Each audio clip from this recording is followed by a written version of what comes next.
4, 3, 2, 1, and we are live. We're probably live. We're live.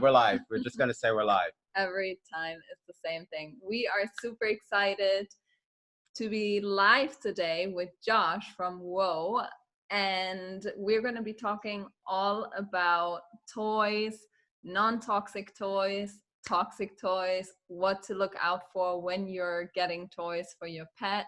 We're going to be talking about materials that you should be looking out for and so much more. So thank you so much for being here, Josh. Yeah, you bet. I'm super stoked to be on with you guys. So let's get started. Yeah. Awesome. All right. So I mean, honestly, toys is, like we mentioned earlier to you, like toys is something that gets so overlooked sometimes in the pet health world.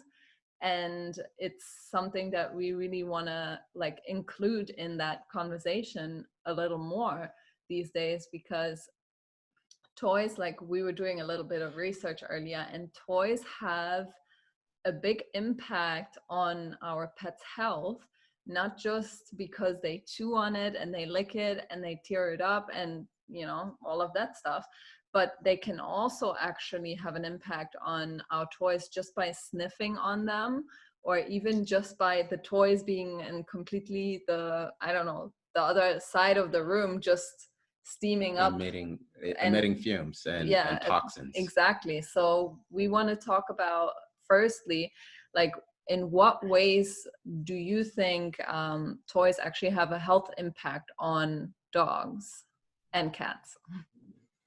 Yeah, great question, and thanks for having me on. I think that there's these dogs and cats. There are pets, but they're also often our family members, right? Like they're like our legit kids. So they're so important in our life, and having something that they can play with versus just chew on is really important for the animal, whether it's a dog or a cat. Mental stimulation is vital for their health, especially in today's world of the last year of people across the globe being kind of locked down in apartments or houses and not really able to go out. So having something for your pet to mentally engage with is really vital for their well-being. And I think there's a difference, that it's a common misperception of playing versus chewing. And so chewing, is often something that's eventually going to be digestible, whether that's a body part chew, or in the US, like elk and deer antlers are popular chew toys because they're natural and they're safe. But it's something that the dog's trying to get some type of nutritional value from, and that they would eventually ingest. Versus play is more of an interactive time with you and your pet, where you're engaging together. And so play is so much mental stimulation and mentally important for the animal. Yeah. Sorry. So can you just name a few like commonly used materials that you know of that are actually not really safe for our dogs, but that are just floating around everywhere? Yeah, there's a few that, as we were designing our line, and just to go back a little bit, my wife and I have been in the pet industry for about 12 years. We started with retail stores, so we've got a chain of retail stores in the States. And then as a side project that's now kind of turning into a full project, we developed this toy line called Whoa. And so as part of that, we said, okay, what should we not have in there? What's unsafe, right? And so a few of those, kind of the big ones, one is PVC, which is polyvinyl chloride, but it's a plastic. And so, usually a hard plastic. So when companies, not to name names, but less integrous ones or whatever, want to make a really durable dog toy, often there's PVC in there because it's harder, so it takes longer for the dog to chew through it. PVC usually contains chlorine. So as the dog chews on the PVC, then the chlorine is released into their body over time, which is, chlorine's used to clean swimming pools. Like, we don't want that stuff in our body or our dog's bodies, right? So so PVC is one to definitely watch out for. Another one is lead. So it's commonly known toxin. It's lead paint wasn't banned in the US until the late 70s. So it's still possible for dogs and cats to lick and get other like paint chips and stuff from older houses. And often tennis balls have lead in them. So tennis balls are a common dog toy, it's in the chuck it, and it's so that's a common one. So you want to make sure there's no lead. And lead's, obviously dangerous to pets as it is to humans. Lead poisoning is super harmful. I've seen actually a report that said 45% of tennis balls are actually toxic. And when we think of tennis balls, it's probably one of the most commonly used toys for our dogs, but I was so surprised by this data of 45% of tennis balls actually being containing toxins, which is completely shocking. Yeah, it really is. So and tennis balls are, like you said, so common. Like we'll go to, as we travel around, like we just went on a family trip for spring break here in the States and took our dog. And so we stop at dog parks along the way. And a lot of dog parks in the US, there's just like a supply of tennis balls that get left in the dog park to play on. It's so common. So our ball toy for this one, the one that has a little, so that is a good replacement for tennis balls because it's the same size. It'll fit in the chucket or the ball thrower, and no lead. So another one is formaldehyde.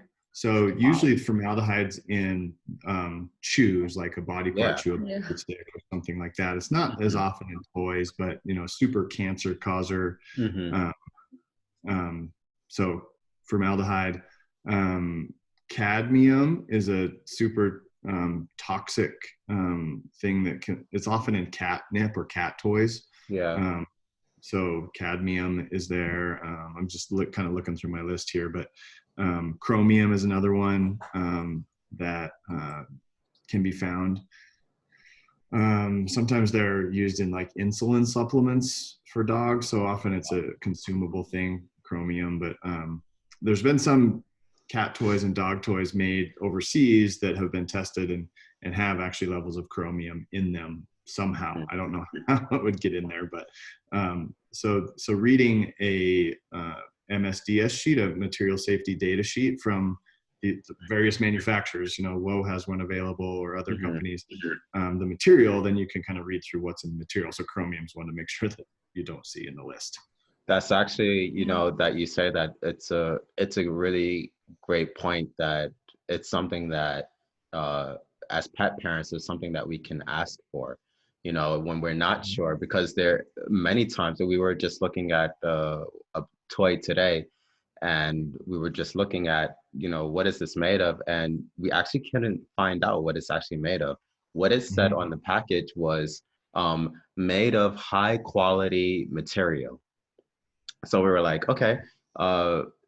Honestly, I couldn't believe it. So we kept going like this and like, okay, so where's the material? So we went online and we checked, and it said made of high quality vinyl. And then we did another search, like, okay, how is vinyl made? And then it was like, it's vinyl is made of like a toxic. Sorry? Phthalates? Exactly. That was on my list here. I was going to get to. So then I was like, man, this is insane. Like they're calling this material high quality, and then you do some research on it and you find out that it's actually toxin. So they're saying they use a high quality toxin, and I'm like, at the end of the day, it's a toxin, but on this packaging, a pet parent would just take their word for it and say and read high quality and just automatically believe that this is, or may believe that this is toxin free. So so phthalates and then bisphenol A or BPAs, those are near the top of the list for sure. um, you know, phthalates, I'm just reading through some of my past notes here. They smell actually like vinyl. Yeah. Like, so it's got a strong kind of toxic smell to it even. Mm-hmm. So even if your dog toys, like you buy them on the shelf and they smell like artificial and plasticky, like, from the Yeah. smell Yeah. that not something you want your dog to be playing with. Trust your instinct. Yeah. Yep. Yeah, no, absolutely. Like that's one of the things I was reading like articles, how to stay away from phthalates, right? Because they are Mhm. hormone disruptors and they're really they can really impact our dogs a lot. And they were saying that, you know, trust your instincts with the smell, because it smells and it goes into the air. And then even if our dog is not directly exposed to it, just by the dogs breathing the air and us breathing the air, it does have an effect as well. So it's quite Yeah. crazy, So honestly. And then to see that this dog toy today was labeled with high quality ingredients, which high quality material, was just crazy. So yeah. yeah. Yeah. Yeah. And even the BPAs, they're common in lower end, like the lining of the cans of dog food. So lower Mm-hmm. quality dog or cat food cans Yeah. can have BPAs in the lining that they use it so it makes the shelf life longer. Yeah. But it's not safe. Like, it causes, Yeah. it messes up with dogs and cats metabolism, the Yeah. BPAs do, and also messes with their endocrine system. So Yeah. that is bad stuff. And Avoid it. yeah, and of course that's also a reason why our dogs probably shouldn't be playing with like water bottles and stuff like that, right? Yeah, for sure. Yeah. Yeah. So as far as like materials go, because on the like the the um the manufacturers of course are very smart, as like we just demonstrated, they say high quality material. So like as a pet parent, how can we make sure that the dog toy is actually made of high quality material? And like as far as materials go, like you've mentioned PVC, would that be mentioned on a toy as a toy material, or what would be the materials that would be mentioned on a label, such as, what was the one called again? Phthalates? No, the one that we had today. Vinyl. Vinyl, like that would be mentioned on a label, right? But what are other ones that we have to look out for and we shouldn't be buying?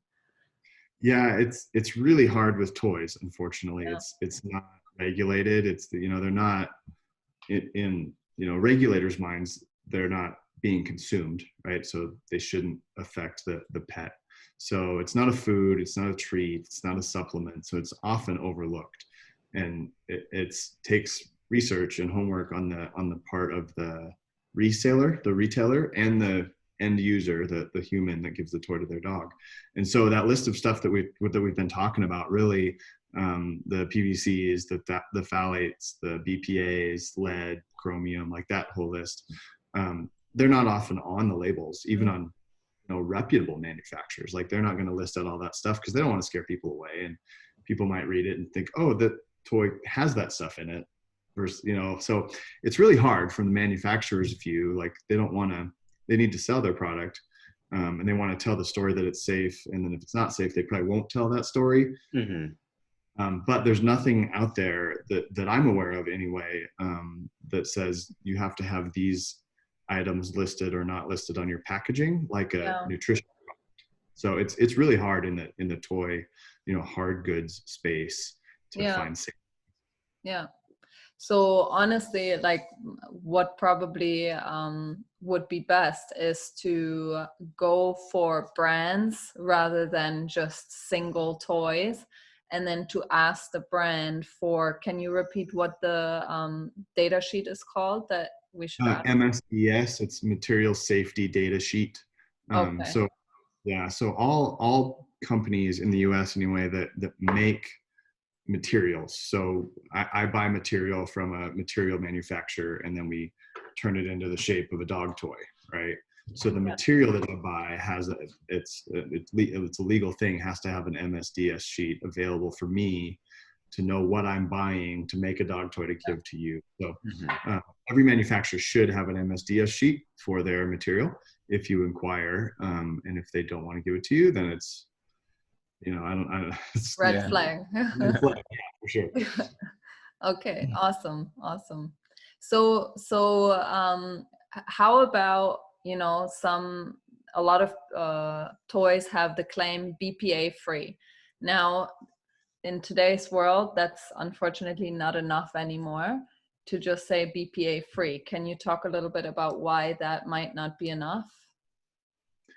Because there could be some of those other things in there, right? So there are those other toxic things. So BPA is a chemical. It's like all around us, right? It's used to manufacture plastics. It's found in everything from beverage bottles to cosmetics to car parts, right? It's like everywhere.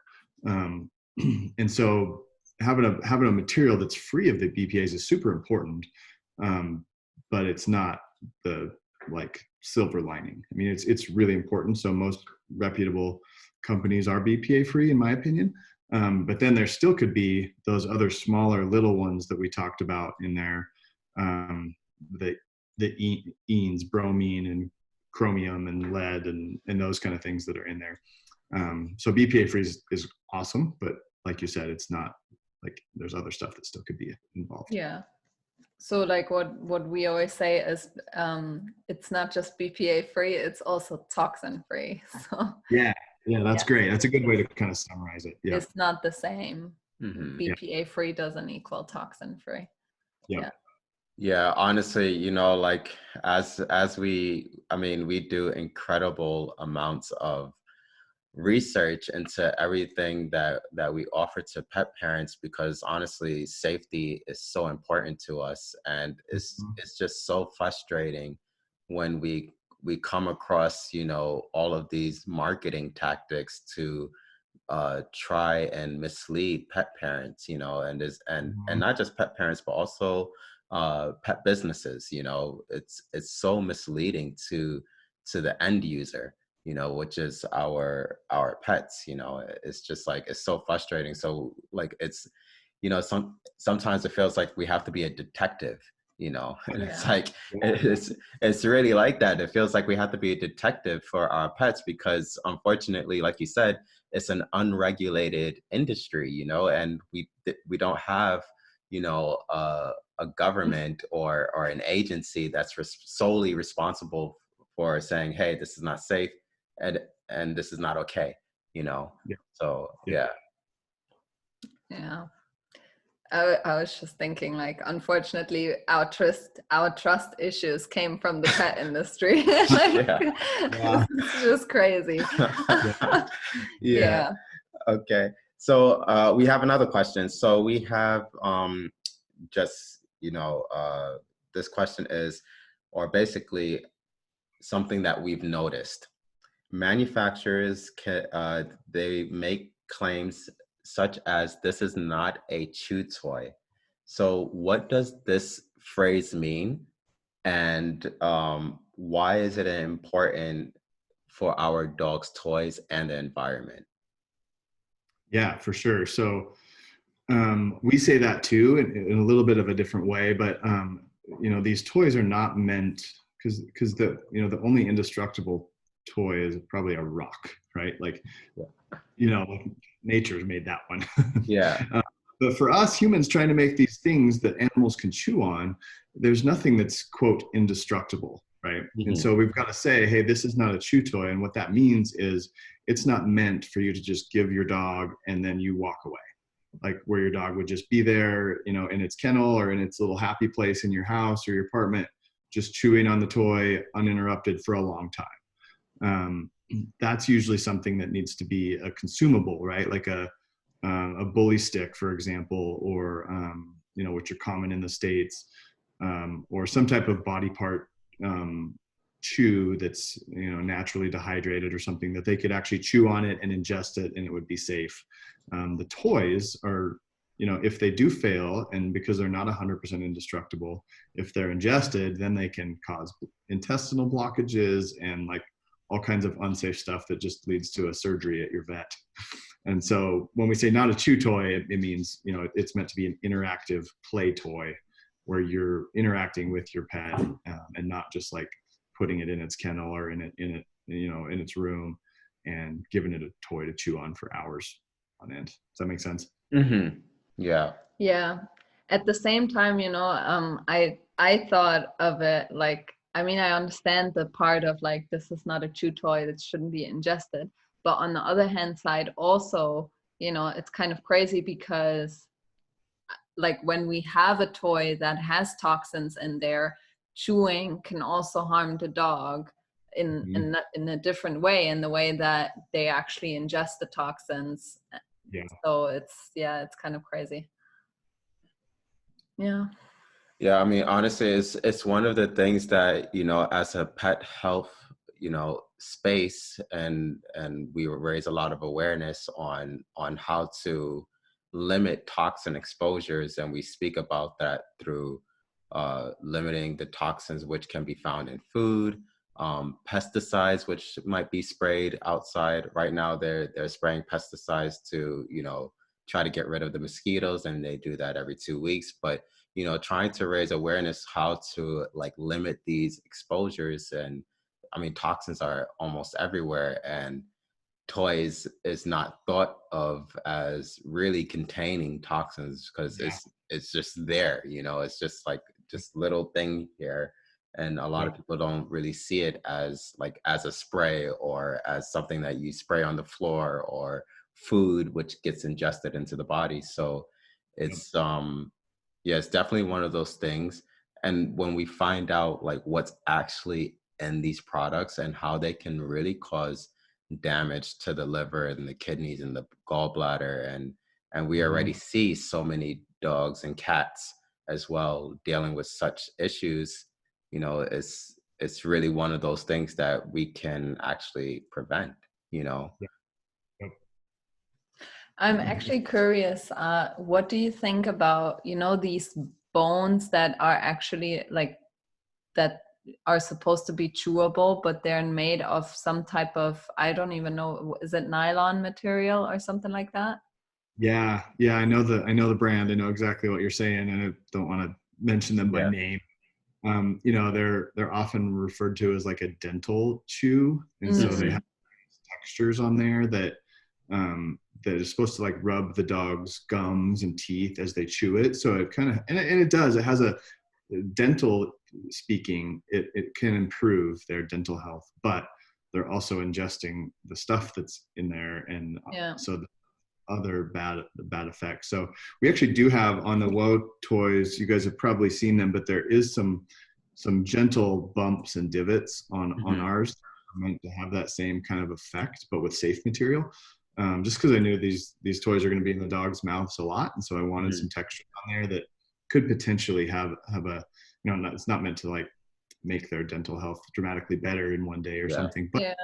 there is a potential good benefit. And one of the comments we got when we first started was like, man, my dog loves that bone.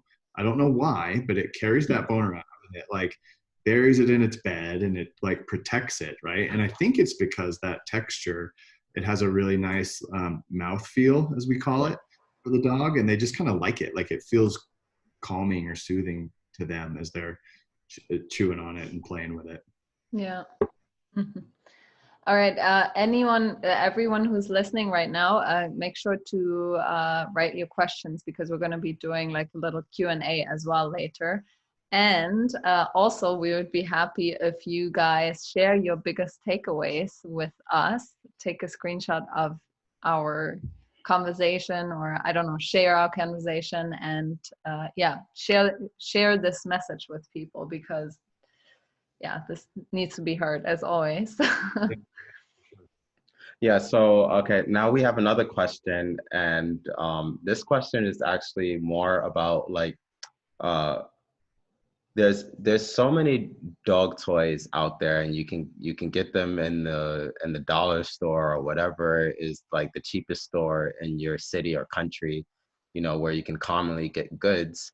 And a lot of the times they'll sell toys, and they're super cheap. They're not meant to last.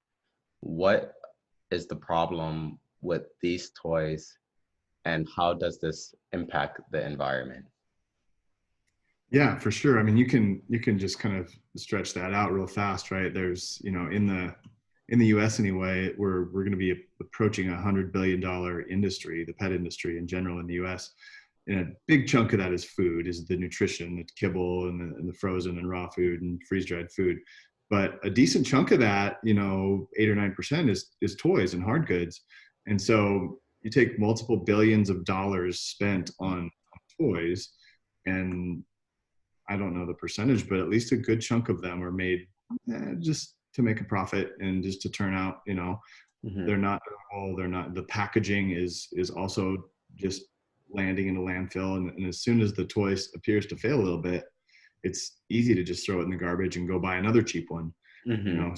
Um, the impact is direct. I mean, we're spending a lot of money on our pets, and as we should. Our pets are awesome; they're family members.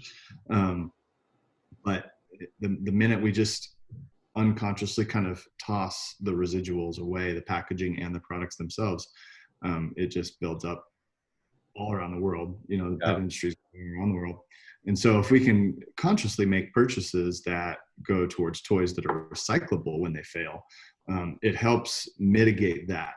Hmm. So we're all on this together. So I don't have any specific numbers for you on that, but you can just imagine Yeah. the effect that happens to our local landfills and our seas and our oceans on these plastics and things that are not recyclable, that are landing there, that are from the pet industry. So we all Yeah. need to work together on making conscious purchasing, Yeah. Hmm.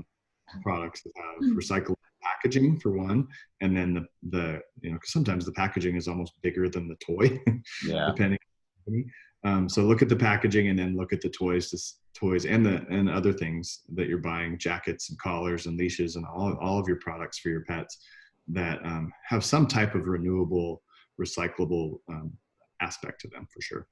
Yeah.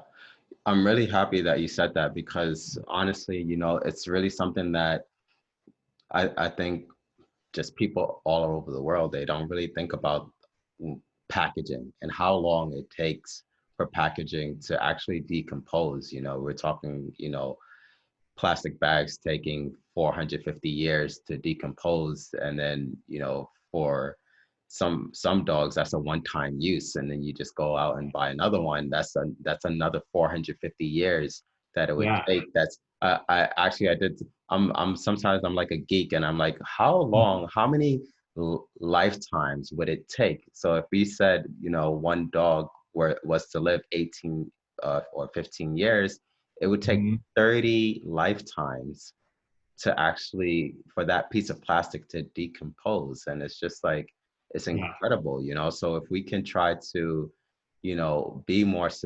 sustainable in the things that we do, and just for me, I think it just makes more sense to invest in something that would last a lot longer than to invest in something that will just break. I mean, or get ripped apart. Yep. Yeah. I agree. Yeah. So, what would you say? What should we be looking out for when we buy our dogs some toys? And what would be safe materials that are truly safe and non-toxic for our pets? Yeah, so take a look, I think, holistically at the entire product, including the packaging, when purchasing. So if it's a cardboard type of packaging, that's typically most of the time recyclable. Um, and then so like for instance, our toys have a cardboard header card, we call them, that's 100% recyclable. And then even the little plastic clips that we use are all recyclable. So all of our packaging is, but there are some packaging that's the big kind of plastic enclosures that are common in like kid toys that are also in dog toys, where the whole product is like wrapped in a big Yeah. plastic. Yeah. Those ones I would stay away from just because of the plastic impact there. And then specific for the product, it relates back to our conversation from earlier today. So you've got to do some homework and some digging as the consumer, to make sure that, at least that's BPA free and phthalate free latex free, and in the States FDA compliant. So that means that the material is safe to like eat off of. It's the Food and Drug Administration that certifies these materials. So if it's safe to eat off of, then you know that at least it's been tested and is deemed safe for humans. So FDA approved stuff stateside, which most of the products that you guys are probably encountering are FDA approved if you're getting them from the US. So and then making sure that they don't contain things like lead and mercury and cadmium, chromium and latex, those kind of things.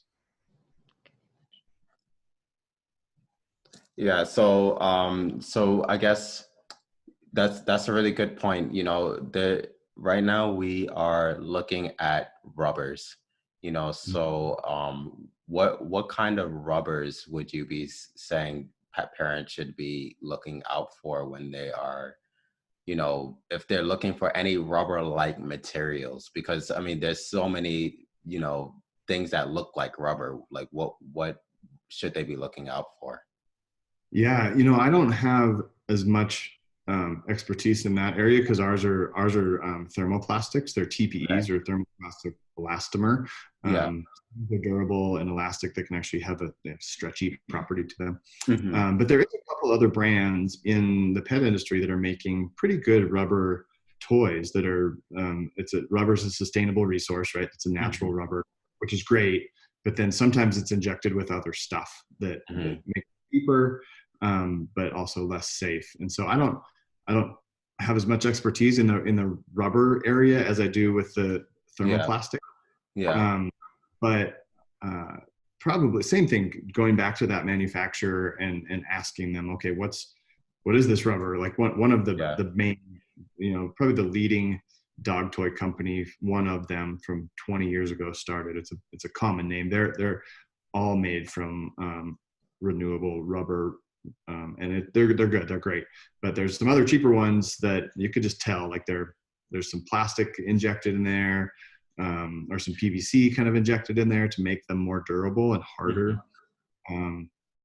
So if it seems kind of too good to be true, then that's a red flag for me. And how is it even with thermoplastic? So I'm guessing not all thermoplastics are safe. There's probably also people who would inject PVC into that, or? Absolutely. Yeah, not all thermoplastics are safe for sure. So it goes back to that same thing. So, like reach out. Yeah, so you it's so crazy because like that means you really, really have to go to the manufacturer and demand that, can you say the name again? MSDS. MSDS. Yeah. Yeah. So yeah, for everyone watching right now, trust your retailer, know your retailer, but better ask your retailer and go directly to the brand and ask for the MSDS to make sure that the brands are really safe and non-toxic. So yeah, good points. That's a real eye opener, honestly. Like that's crazy. Wow. Yeah. And that was actually a really good order there. You know, sometimes the retailer, you know, ultimately, if we're in business, we have to make money. So they're going to put products on their shelves that are selling. But if they're a good retailer, they'll also know the why and the how behind the products that they're selling, not just how much margin they make on them. So reach out to your retailer, whether it's your brick and mortar retailer, if you're in a place where you're just buying your stuff online, check with your online retailer for sure, and kind of press them on that. Yeah. All right, great. Should we go? We have quite a few questions in the comment section. Well, we did want to talk a little bit about WOW and your giving back program, because honestly, like giving back is something that you know, we feel very passionate about in our Podega as well. So and that was also one of the reasons. I mean, honestly, when we were doing research on toys that we were going to bring to the UAE, we felt like, whoa, was kind of too good to be true. Yeah. Because we were like, oh my God, this is safe and non-toxic, and they're giving back Yeah. to, you know. So yeah, tell us a little bit about your, you know, buy one, gift two. Yeah, for sure. Thanks for asking. You know, because my wife and I were in the pet industry as a retailer before, we knew that we wanted all of the good stuff, like all the safe products. You know, the interactive, for us, made in the U.S. is really important for our customers here. So we knew we wanted a product with all of, you know, that would check all of those boxes, that we would feel comfortable and safe selling in our stores. And then on top of that, you know, we run our lives in a way that is kind of holistic and gives back to our local community regularly, and we just think that's important. But for WOA specifically, I was on a missions trip actually in Ethiopia 5-6 years ago now, and came back from that trip just really burdened to help those kids and those ladies that I spent time with. There was widowed gals that were now loving these kids as their own family, and they were previously orphaned. And so I was like, how do I help these widows and these orphans with my dog store in America, you know? And it took a while, but we wrapped our brain around, okay, we think we could create a toy that we know sells, that we know has all these good things, and we want to use that new organization or that new brand to give back to those widows and those orphaned kids. And so we came up with WOA, which is a short acronym for widow and orphan. So WOA was the brand name. And every toy we sell, we give back to 2 organizations that impact widows and orphans specifically, and specifically for nutrition. So food is, you know, never going to go away in terms of a need. You know, in different parts of the world, nutrition kind of comes and goes. It's always needed. In the U.S., surprisingly, there's a lot of need too. So we give back to an organization in Ethiopia that supports widows and orphans, called Elevate Orphan. And then in America, it's the Feeding America, which is the network of U.S. food banks. Mm-hmm. And so we give enough dollars. It's not dollars, it's cents, but we give enough money to each for each toy sold to fund 2 meals for widows or orphan kids. So buy 1 toy, give 2 meals is kind of our mission at WOA. And it's, you know, it started slowly. We did a crowdfund campaign here in the US for just, you know, the 1 toy. And it's grown from there. We now have 4 of the injection molded thermoplastic toys, and then 6 plush toys, soft ones with a squeaker, and just crossed 125,000 meals that we've donated over the last few years. And so in addition to having really safe, you know, environmentally friendly toys, we also have this cool give back program where we can literally like use our passion for our pets, which we should all have this passion for our pets because they're like our kids, they're awesome, but leverage that to kind of make the world a better place, you know, 1 toy at a time. I love it.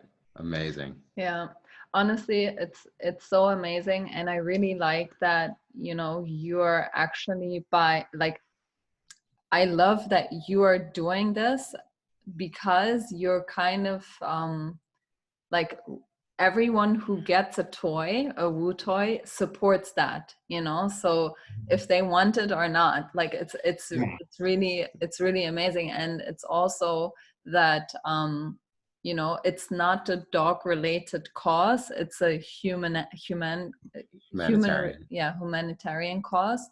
And I think, you know, we need more pet businesses and more businesses just in general who are, you know, not just doing the right thing for the dogs, but also doing the right things for the humans. So, and the planet, exactly. So, and you know, we were talking earlier before we went live about your recycling program, which I actually didn't even know about, that you could actually, if something was to happen, which with the WOA toy, which happens less than 1% of the time, right? Yep. Did you say less than 1%? Yeah, my return rate. So if the toy fails, you know, like they're not completely indestructible, nothing is. So sometimes, I mean, dogs have sharp teeth and they're chewers, right? So sometimes a part can kind of get chewed off, or it looks like it's going to start to. So at that point, you'd want to remove the toy from the dog because it's not safe. And then we have a a program where you can send that toy back to us, and then I take it to my manufacturing facility, and we grind it up into little bits and put it back into the next time we do a production run and make new toys out of it. And like that's so amazing, because that's even more almost than recycling. I feel like it's like even better, you know. So Yeah, it's amazing. It's really awesome. So yeah, thank you so much for all that you do. Yeah. We're all, we're all together. So we gotta, like, we only got one Earth and one life, and so like let's do the best we can with it. Yeah. All right, let's have a look at the Facebook questions, right, Larry? Yeah, honestly, like what you said about the toys, about, like, it's really giving new life to that old toy. It's like, it reminds me of Toy Story, where like, right? It's like I can't remember how the movie goes anymore, but there was some broken action figures that got new life, and it's like, it's a good analogy. I like that. Yeah, so it's amazing. Okay, so let me get in here. We have Diane. Hey, Diane. She asks, is there a tennis ball that isn't toxic, probably? Oh, that isn't toxic. Yeah, I mean, yeah, back to that. That was about the tennis balls, where we said, I think I came across a study that said about 45% of tennis balls actually contain some form of a toxin. Then Diane says, hold on, our bumpers for field training are all plastic of some sort. No idea what they're made of. Actually, I just read a study that was talking about these bumpers for training. And there was a study, I can see, Diane, if I can find it, and I can put it in the comment section for you later. And that study showed how these bumpers affect the dog's health. I don't know if you, are you familiar with that study, or do you know anything about these training bumpers? What is a training bumper? Yeah, I'm not familiar with the study. Training bumpers, they're super common, especially for water dogs or hunting dogs, like bird dogs. It's something that they can chuck out into the water that floats and usually has some type of nylon rope on it. So they're real common. Okay. But, okay, so I'll just have a look at the study and post it in the comment section. Okay, so Beth Kids, she says that she loves the Wolt toys at her store. That's I think you should know that. That's awesome. We have Tatiana. She is maybe a silly question, but plush, stuffed, or fabric toys, how do I know that the coloring agents are pet safe? Are there any tips on that sort? Are they good to be washed, taking colors into consideration? I'm not sure if you can answer that one or not. Yeah, good question. Usually if the toys are material that's safe for kids, then it's usually tested and deemed, safe for your dog. Because kid toys get tested because young kids will chew on them and drool on them and put them in their mouth and all that stuff. So if it's usually from a material that's kid safe, it's usually pet safe as well, as far as having the toys in the dog's mouth and then washing them and those kind of things.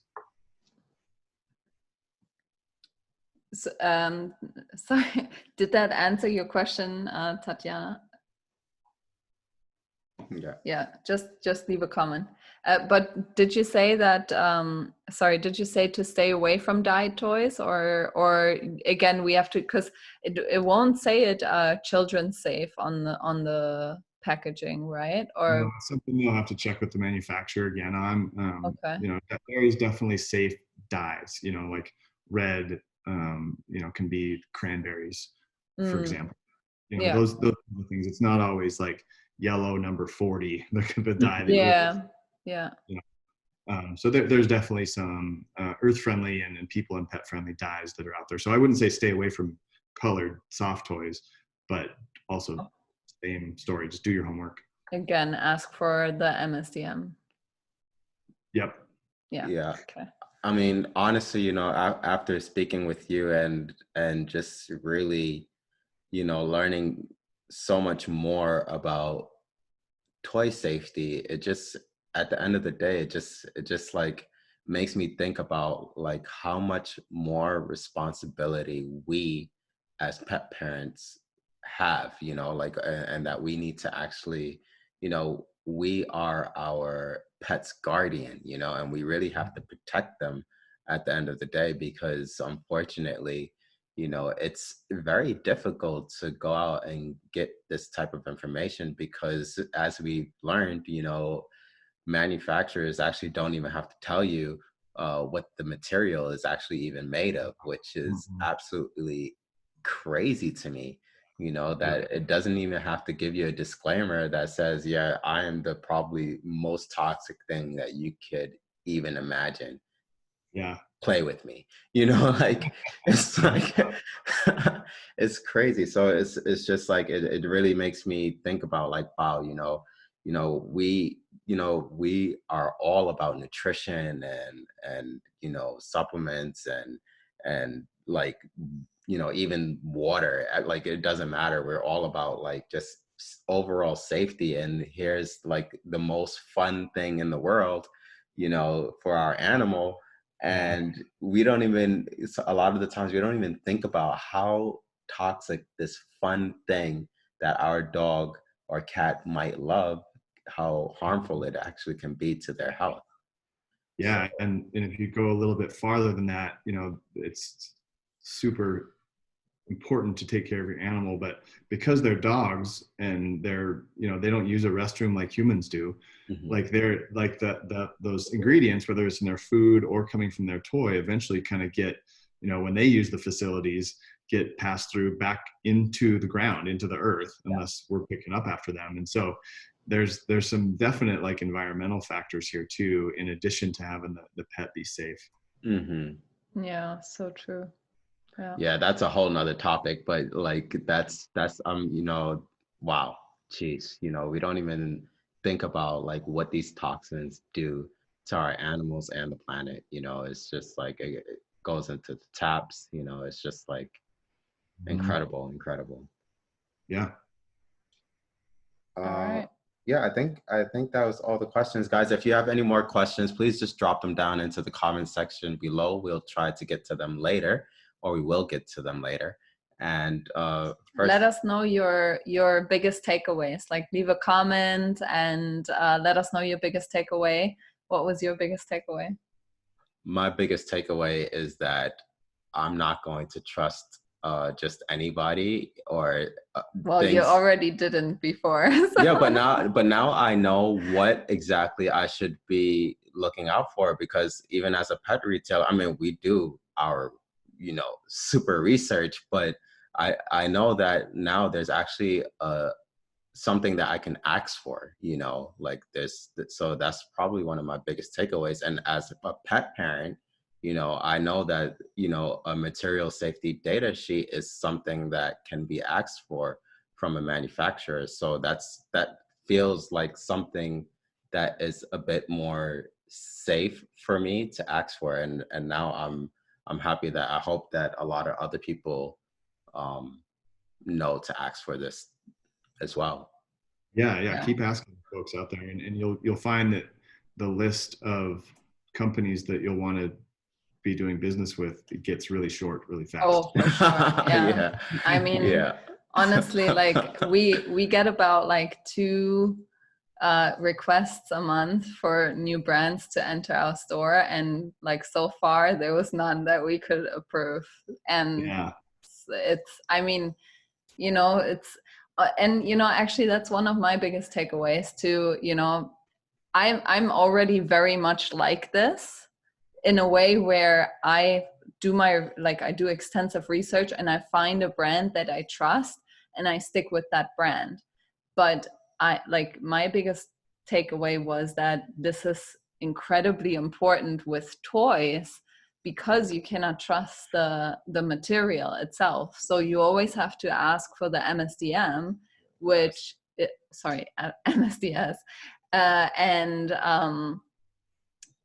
like that's you can't really do that by if you just go to your local retailer and you're just shopping for your pet. You can't, like, so it takes planning to buy a toy, and that's why I would just, once I find a safe brand, I would just stick with that brand because I know everything is safe.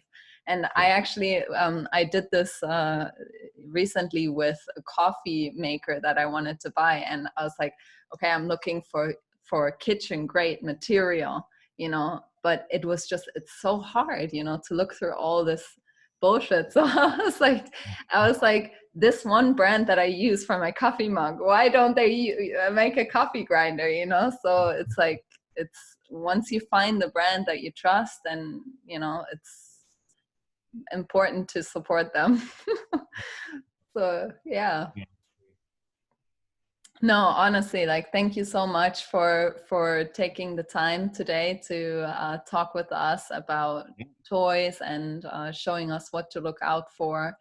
And I hope that our audience has learned a lot, and I'm definitely going to go through our dog's toy box now and throw out like probably everything.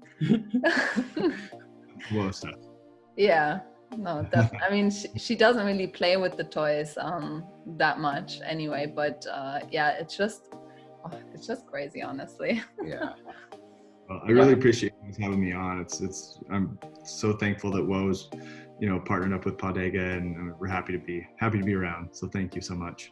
Yeah. Thank you. Well, we are really thankful to have Woe as part of our store, because it was, even back then when we were looking for toys, it was really hard to find toys that, you know, would qualify. No, 'cause it's just annoying. But yeah, no, we're so happy that Woe is part of our store, and that, you know, you're like, it's part of a bigger mission, even bigger than dog safety. So we're very thankful to be part of that. So Great, yeah. thanks. Thank you so much, and we hope that everyone has enjoyed this, and leave a comment if you're rewatching this. We're gonna get to you guys and just answer your questions in the comment section. All right. See ya. Bye.